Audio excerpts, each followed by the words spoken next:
So, Hey guys, so I'm here with Jacob. So before I get started, let me introduce you to how me and Jacob met. We first met in India under our guru, and it's been an adventure ever since. So we decided to make this video together to give a perspective of both female and male experiences of educating one another on how to work with curly hair in a relationship. yeah. So, because when we met, what did I first look like when we met? How was my hair? Well, you had braids. You had nice colored ones. That's how I knew you. So it was a change where when you took them out a week or 2 weeks after we saw each other for the first time, and it was a wow, you have different hair.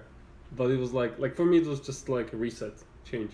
So when you say it was a reset, it was because it was more like I look like one person and then I look like a different person. Yeah. But I like your braids then, and I love your curls now. So One of the biggest things that rippled for me is when you said that you always found curly hair to be pretty, but you've never dated anyone with curly hair before. back in my country, in Slovakia or Czech Republic, where I live now, is mostly straight hair. It's just I guess 80%. So it was like that was the normal, and the curly hair was a little bit different. So I don't know.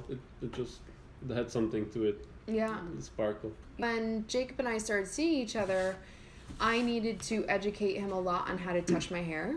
Because his go-to was to put his fingers through my curls.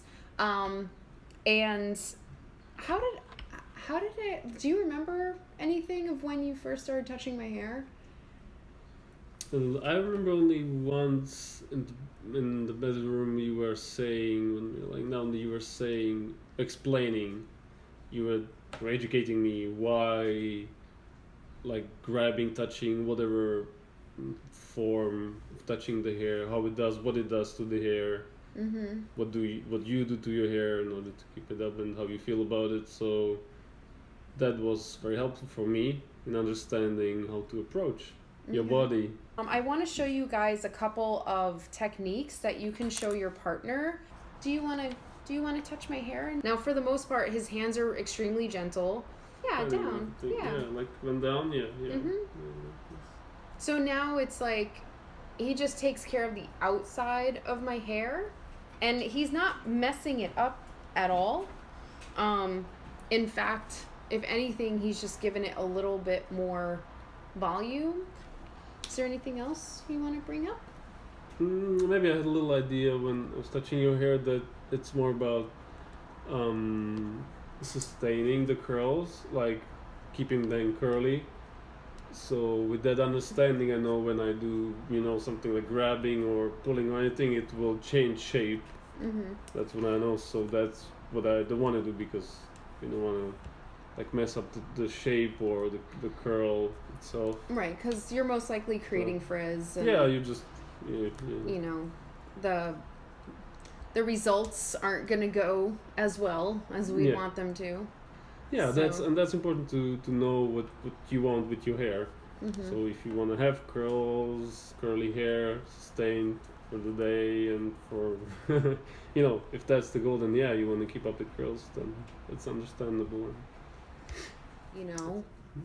You were saying something also before. We were talking about when people are already in a relationship, and when we talk about, it can pertain to men or women, but we talked about women when they say, for example, they made their hair like on that day, and when men would come in and would touch it and grab it or whatever, and they would like, no, don't touch it, there'll be so like too much rejection there.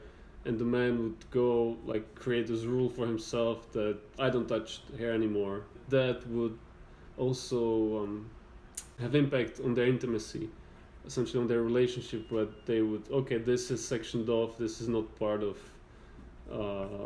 our relationship. That's counterproductive. That's not what you would want. I guess the more educational approach would be the way to go to have a more wholesome relationship, more open, where you would educate the other about the hair and what would be appropriate, what not, how you feel about it, where are the sensitivities.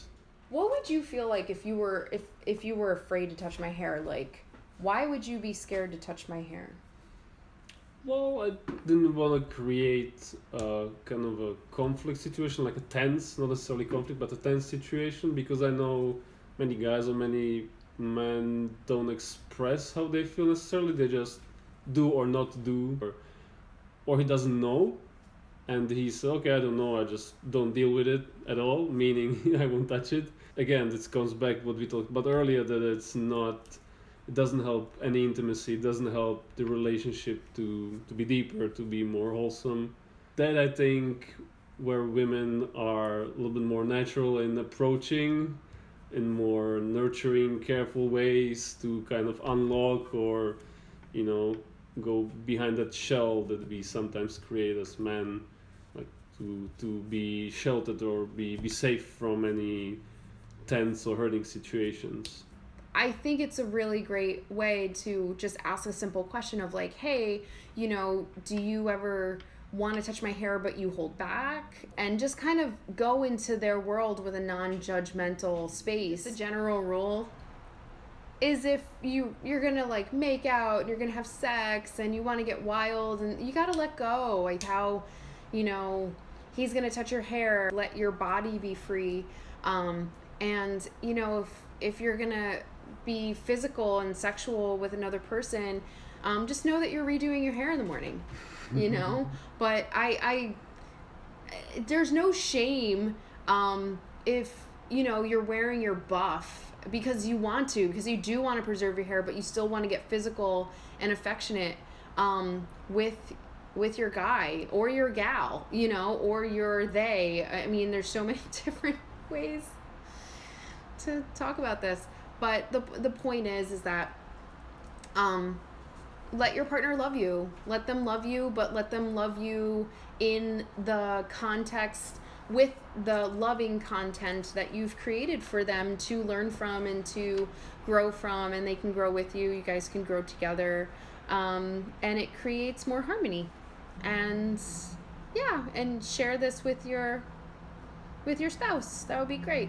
And for those of you who are watching on YouTube, thank you, and hope you subscribe or leave comments below and ask any questions. Bye. Bye.